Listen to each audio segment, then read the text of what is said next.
Perwakilan-perwakilan partai ada, tapi Surya Paloh nggak ada, Nasdem nggak ada. Ini kemana Surya Paloh ini?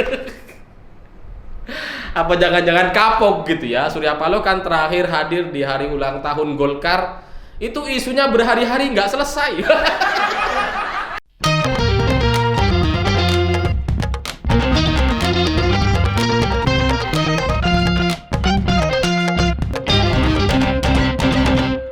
Selamat malam para mantan, selamat malam untuk semua mantan-mantan kalian yang mendadak hilang ingatan ketika kita puji. Ya biasanya mantan kan kita jelek-jelekin gitu ya, sekalinya dipuji hilang ingatan dia. Kaget, nggak siap secara mental. Nah, cerita-cerita semacam itu bagi saya jadi mirip sekali dengan cerita Prabowo Subianto ketika menghadapi pidato Presiden Jokowi. Karena ketika Pak Jokowi pidato di hari ulang tahun Perindo, Pak Jokowi itu sempat cerita bahwa beliau menang 2 kali Pilpres melawan Prabowo. Mohon maaf Pak Prabowo. Itu Prabowo yang dengar hormat, siap. Wah iyalah siap, karena menteri sekarang dia. Seandainya gak menteri mungkin masih berdiri aja, siap. Tapi karena menteri, siap bos. Hormat gitu ya. Tapi setelah itu Pak Jokowi malah bilang bahwa mungkin setelah ini jatahnya Prabowo. Itu Prabowo yang sudah duduk, berdiri lagi, siap lagi. Ya bagi kita anak-anak muda duduk berdiri lagi itu gak masalah gitu. Kita bisa lakukan 10-20 kali gak ada beban gitu ya. Tapi bagi orang seperti Prabowo yang sudah cukup lanjut usia, ini luar biasa gitu. Luar biasa melelahkan. Udah duduk berdiri lagi mas. Ya, tapi kayaknya Prabowo itu saking senengnya gitu ya, dibilang mungkin setelah ini jatahnya Pak Prabowo. Wah seneng dia, wah jadi presiden gitu kan. Dan ya dari sorot mata Prabowo Subianto saya melihat itu ada semacam penghormatan dan kebanggaan yang luar biasa kepada Presiden Jokowi.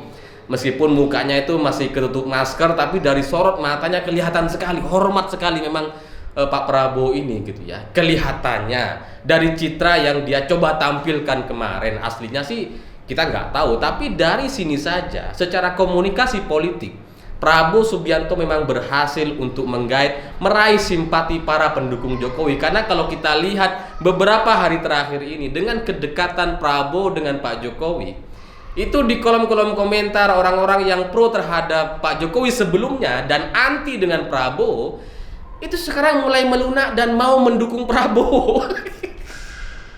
Ini kan menunjukkan bahwa strategi komunikasi politik yang diambil oleh Prabowo sejak tahun 2019 dengan menjadi Menteri Pertahanan dari kabinet Pak Jokowi itu sudah mulai menuai hasilnya, sudah mulai panen suara dia. Ya karena kalau ini terus berlanjut, kalau Prabowo maju sebagai capres dan Pak Jokowi mendukung Prabowo, ini kayaknya para calon-calon yang lain itu akan kesulitan untuk mengalahkan Prabowo gitu. Siapapun, entah itu Ganjar, Airlangga, Anies, atau siapapun itu akan sangat kesulitan untuk mengalahkan Prabowo kalau Pak Jokowi benar-benar hanya mendukung Prabowo Subianto. Tapi faktanya gitu ya, Pak Jokowi mendukung banyak orang. Ini faktanya.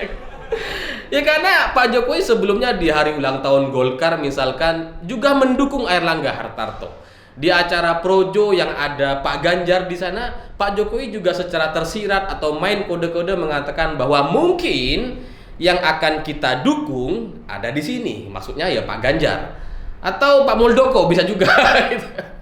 Ya siapapun itulah, intinya Pak Jokowi nggak hanya mendukung Prabowo, tapi belakangan ini dari sisi kedekatan dan secara terbuka disampaikan di publik, ini bentuk dukungannya itu jauh-jauh lebih besar dibandingkan ketika Pak Jokowi masih harus main kode-kode dengan Ganjar gitu. Ya kalau Ganjar kan masih kode itu, diajak masuk ke dalam mobilnya gitu kan. Ya meskipun yang kita akan dukung mungkin ada di sini katanya. Itu nggak secara terbuka Ganjar, nggak bisa ya. Pak Jokowi nggak bisa gitu. Tapi sama Airlangga dan Prabowo Subianto ini sudah diucapkan secara terbuka dan itu bukan kode-kode lagi, sehingga bagi PD Perjuangan mungkin dari sini saya melihat nampaknya ada sedikit perubahan angin gitu. Ya karena kalau sampai Prabowo maju gitu ya dan kemudian didukung sama Pak Jokowi, ini PDIP mau mencalonkan Ganjar kayaknya agak susah gitu ya. Meskipun Ganjar yang dicalonkan ini sulit untuk mengalahkan seorang Prabowo, apalagi kalau misalkan nanti calonnya Prabowo Anies. Ini kuat sekali gitu, sehingga saya melihat nampaknya memang ada sedikit perubahan angin dan mungkin akan ada calon yang di luar nama-nama yang sudah beredar hari ini, dan itu sangat-sangat bertentangan dengan Prabowo Subianto, dan kans menangnya kalau dihadap-hadapkan dengan Prabowo itu mungkin akan menang. Ya kita tunggu sajalah, sebulan 2 bulan, Januari lah maksimal kita akan dengar nama-nama baru itu. Tunggu aja. Tapi pada intinya dari semua dukungan yang disampaikan oleh Presiden Jokowi ini sampai hari ini itu masih belum menyatu kepada satu sosok gitu ya, belum menyatu kepada satu calon. Sebagai presiden ya otomatis beliau harus mendukung gitu siapapun yang maju sebagai capres, asalkan bener. Kalau yang nggak bener nggak usah. Yang bener kan ya Airlangga udah bener lah, Prabowo udah bener lah. Sehingga harapannya nanti kalau misalkan nama-nama ini beneran maju gitu, harapannya ya semua calon yang maju adalah orang-orang yang pro terhadap Presiden Jokowi. Misalkan yang maju adalah Airlangga, Prabowo, atau Ganjar, atau siapapun satu lagi setelah itu gitu ya. Kita harapkan semuanya adalah orang-orang yang pro terhadap Presiden Jokowi, sehingga kita nggak khawatir lagi soal pembangunan dan keberlangsungan program-program pemerintah yang sudah berlangsung sejak tahun 2014 lalu gitu. Karena kalau misalkan yang jadi adalah orang pendatang gitu ya, orang yang nggak tahu Indonesia, maka kemungkinan besar kita akan dirusak dengan sedemikian rupa. Ya kalau presidennya naudzubillah pendatang gitu ya, yang nggak ngerti Indonesia, otomatis dia juga akan melakukan kebijakan-kebijakan yang tidak sesuai dengan Indonesia. Seperti misalnya sumur resapan. Di mana-mana yang namanya orang Indonesia, semua orang tahu bahwa tanah di Jakarta atau tanah di Indonesia ini nggak bisa dipaksa untuk menyerap volume air banjir atau air hujan selama musim hujan gitu. Nggak bisa gitu. Satu Indonesia tahu. Tapi karena ada pendatang yang nggak tahu Indonesia, maka kemudian dia bikin sumur resapan. Dikiranya tanah di Jakarta itu sama seperti gurun pasir yang bisa menyerap air banyak-banyak. Itu kesalahan pendatang gitu. Makanya jangan sampai lah Presiden Indonesia dipimpin oleh seorang pendatang yang nggak tahu Indonesia, karena fatal sekali dampaknya nanti gitu. Jadi bagi saya siapapun nanti kalau misalkan ada nama baru dari PD Perjuangan selain Ganjar, selain Puan gitu ya, muncul nama baru ini, ya saya harapkan nanti mampu untuk menyaingi atau mengalahkan Prabowo Subianto, atau Airlangga Hartarto. Dan kalau misalkan tetap Ganjar juga yang maju gitu ya, ya kita doakan supaya menang.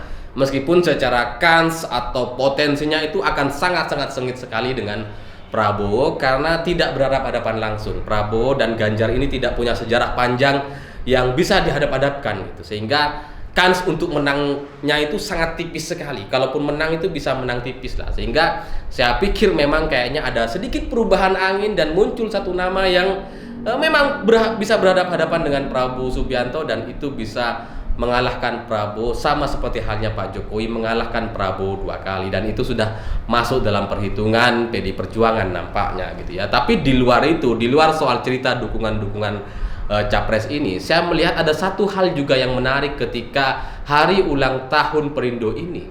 Semua partai itu ada perwakilannya. Demokrat ada sekjennya, Gerindra ada ketua umumnya, PD Perjuangan ada Pak Hasto, ada Sekjen PAN, Sekjen P3 gitu ya, ada Sekjen Golkar, ada banyak ini Perwakilan partai ada, tapi Surya Paloh nggak ada, Nasdem nggak ada. Ini kemana Surya Paloh ini? Apa jangan-jangan kapok gitu ya? Surya Paloh kan terakhir hadir di hari ulang tahun Golkar, itu isunya berhari-hari nggak selesai. Yang Pak Jokowi nggak mau dipeluk lah, yang sindiran ada jangan sampai deklarasi, yang sembrono. Itu Surya Paloh baper gitu, kita nggak sembrono. Padahal Pak Jokowi juga nggak bilang kalau yang sembrono Nasdem, enggak gitu ya.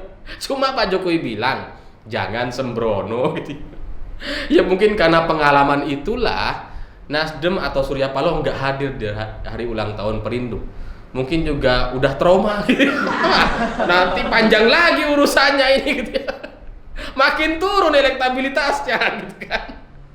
Sekarang aja udah turun, Nasdem nanti kalau dimainkan isu lagi turun lagi. Gak kuat gitu ya. Gak kuat mental Surya Paloh untuk datang. Atau bisa juga mungkin karena ini ada sedikit persaingan media gitu, karena Perindo itu kan Haritanu yang memang MNC Group gitu. Kemudian harus berhadapan-hadapan dengan Surya Paloh yang juga pemilik media. Ya mungkin ya ada sedikit gengsi, ada sedikit persaingan di luar soal politik, sehingga kemudian Nasdem tidak mengutus calonnya untuk hadir di hari ulang tahun Perindo. Tapi apapun itu, mungkin juga karena alasan Nasdem ini sedang kacau-kacaunya. Ya karena sekarang kan tanggal 8 gitu kan, tanggal 8 November, dan rencananya itu Nasdem katanya akan mengumumkan capres cawapres itu 10 November, 2 hari lagi.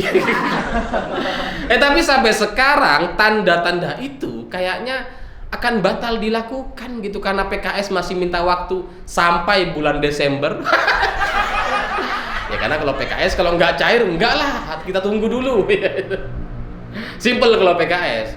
Sementara AHY itu kayaknya lagi mutung pergi ke Jerman, itu nggak pulang-pulang tuh sampai sekarang. Nah 10 November itu AHY dipastikan masih belum pulang ke Indonesia, sehingga acara deklarasi bersama koalisi 3 partai kecil ini untuk mendukung Anies dan cawapresnya itu sampai sekarang masih menemui kayak jalan buntu. Dalam situasi seperti sekarang gitu ya, secara psikologi mungkin Nasdem itu lagi kacau-kacaunya gitu kan. Ibarat orang mau nikah udah netepin tanggal gitu ya, 10 November batal. Itu kan jadinya gak mood semua gitu. Diajak undangan untuk nikahan orang lain gak mau datang, malas. Lagi kacau soalnya. Dan di luar itu, seandainya Surya Paloh datang dan hadir di acara hari ulang tahun Perindo ini gitu ya, saya pikir yang akan membuat dia sangat gak nyaman bukan pidato Pak Jokowi lagi, tapi pidatonya Cak Lontong. Cak Lontong gak pidato, dia stand up comedy gitu, tapi itu akan sangat menghentak dan kita akan menarik melihat muka Surya Paloh atau perwakilan Nasdem seperti apa gitu. Karena Cak Lontong bilang bahwa jangan, kita harus mendeklarasikan secara hati-hati, perhitungan katanya. Jangan sampai dideklarasikan sebagai capres, ternyata cawapres. Wah. Kayaknya kok ada tanda-tanda ke sana gitu ya. Karena kan arahnya Prabowo Anies. Iya, kalau Prabowo Anies artinya ya Anies yang sudah capres, cawapres ternyata. Tapi apapun itu, politik jelang 2024 semakin menarik, dan bagi saya, bagi masyarakat Indonesia pada umumnya, kita berharap siapapun yang akan menjadi capres semua adalah orang-orang yang pro terhadap Presiden Jokowi, adalah orang yang pro terhadap keberlangsungan, keberlanjutan program-program pemerintah dan pembangunan yang sudah dilakukan selama 10 tahun terakhir. Karena kalau sampai sekali lagi orang yang maju dan menang adalah, naudzubillah, adalah orang yang tidak paham Indonesia, adalah orang yang nalurinya merusak dan darah-darah perang, itu nantinya akan dirusak semua Indonesia ini, karena darahnya darah rusak. Jangan sampai lah gitu ya. Saya nggak menyebut namanya, tapi kan kalian sudah ngerti itu. Saya pikir itu. Terima kasih sudah menonton. Begitulah kurang